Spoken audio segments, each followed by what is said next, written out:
Uy, anong petsa na? Single ka pa din? Nakakatawa. Pero pareho tayo. Nasa na ba ang tadhana na yan?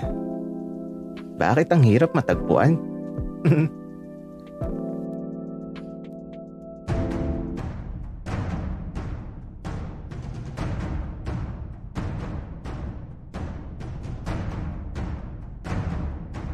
Kaibigan, huwag mong kalimutan mag-subscribe sa aming channel at huwag din kalimutan i-click ang notification bell at subscribe button. Subscribe na!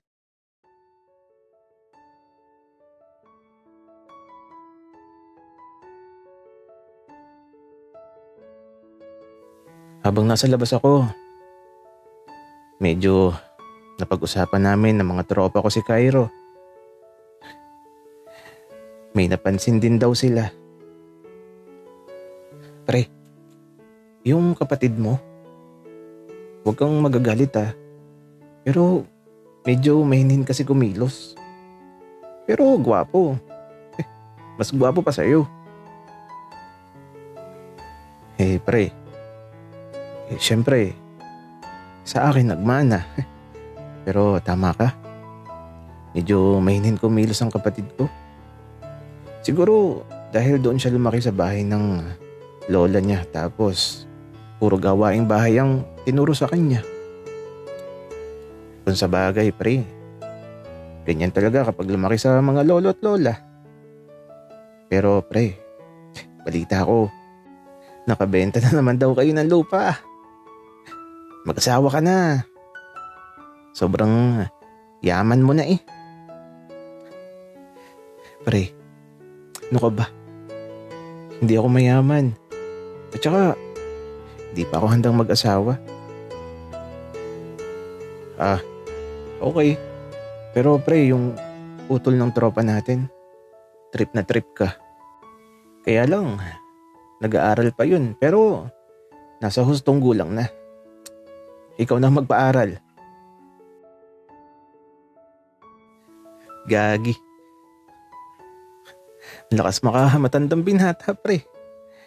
Di pa naman ako ganun katanda.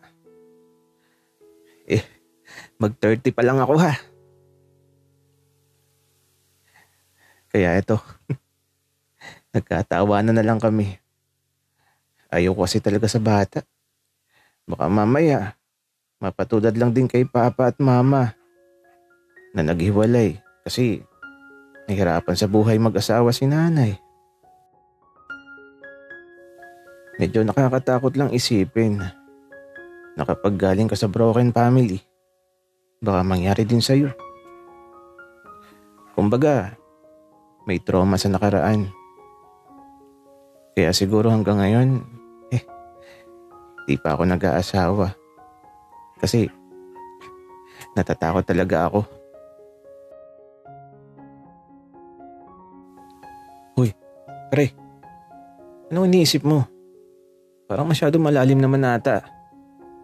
Wika ng tropa ko. Wala naman pare. Tara na. Umuwi na tayo. Wika ako naman. Nakatambay kasi kami sa court.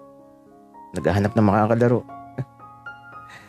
Kaya lang, wala eh.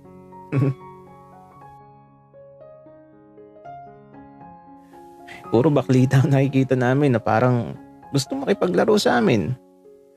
Pero, ibang laro ang gusto. Makauwi na lang.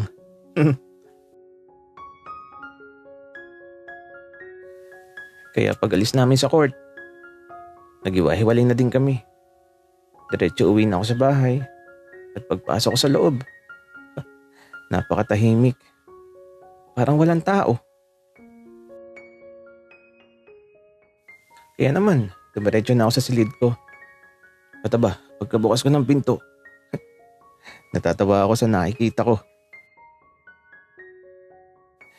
Kasi naman si Taki at Cairo. Tulog na tulog at mukhang napakahimbing at napakalalim ng tulog ng dalawang to. Natatawa pa ako kasi si Cairo, nakasiksik ang mukha niya sa kilikilin Taki. Ang cute pagmasdan. Parang magjowa. Kaya di ko na sila inabala. Lumabas na ako sa silid at eto, sa sala na lang ako nanatili. Nanood na lang ako ng movie. Walang ibang pwedeng gawin eh.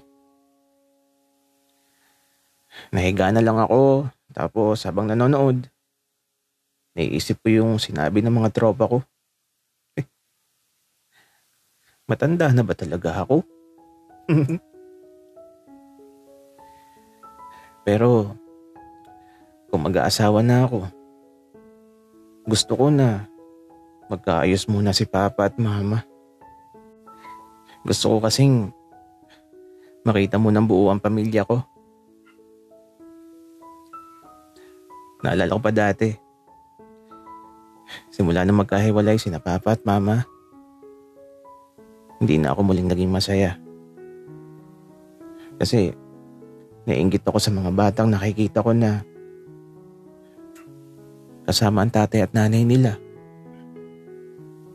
Ewan ko ba, pero napakasakit sa damdamin ng ganong pakiramdam.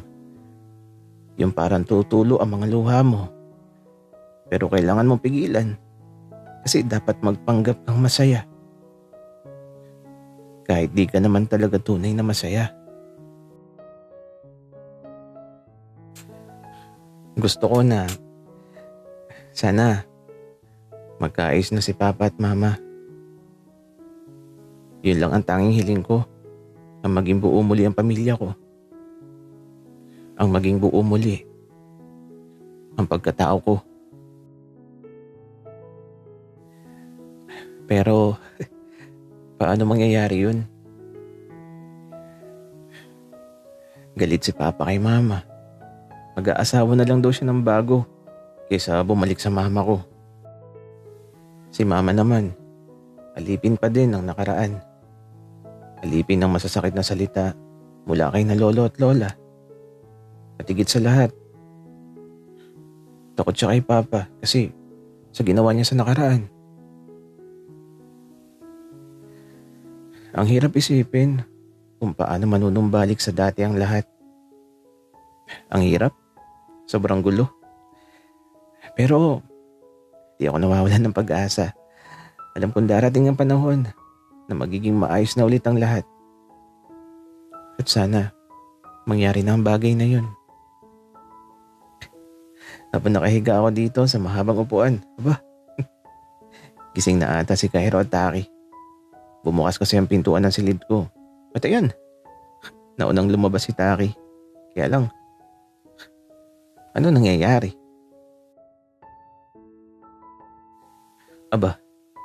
Bakit magkahawak kamay sila sa paglabas ng silid ko?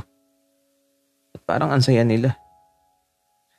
Kaya lang na makita nila ako, bigla nilang inalis yung hawak kamay tapos itinulak ni Cairo si Taki papalayo. Kailangan ko yatang magpatay mali siya sa nakita ko. Kunwari, di ko nakita. Cairo, bakit mo tinulak si Taki? Kuya, kasi Kuya Elias, crush daw niya kasi yung crush ko. Wika ni Taki, siya na yung sumagot sa tanong ko. Di na nakasagot si Cairo eh. Natatawa na lang ako. Mga sinungaling. Halata namang may something na sa kanila. Kuya, lalabas muna kami. Wika ni Cairo na ayun.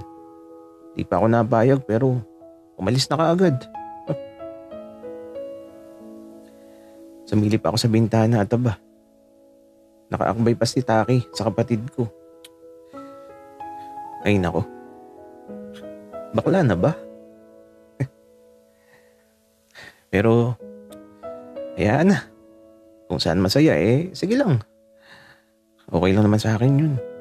Pero kapag nasaktan ng kapatid ko, malilintikan talaga sa akin niyang si Taki. Natatakot lang talaga ako kasi naman kilala ko si Taki. Alam kong straight yan. Pero sa nakikita ko ngayon,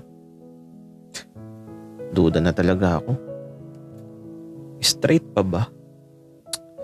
Ay nako, iba na kasi ang panahon ngayon. Kapag gwapo, ay nako, gwapo na din ang gusto. Pero di naman natin pwedeng husgahan ang mga tao sa paligid natin. Dapat maging masaya na lang tayo sa desisyon nila sa mga buhay nila. At ikaw naman. Oo, ikaw nga. Aba, ng petsa na. Magjowa ka na. Baka magbara na yan. Baka mamaya, magsara na ang butas niyan.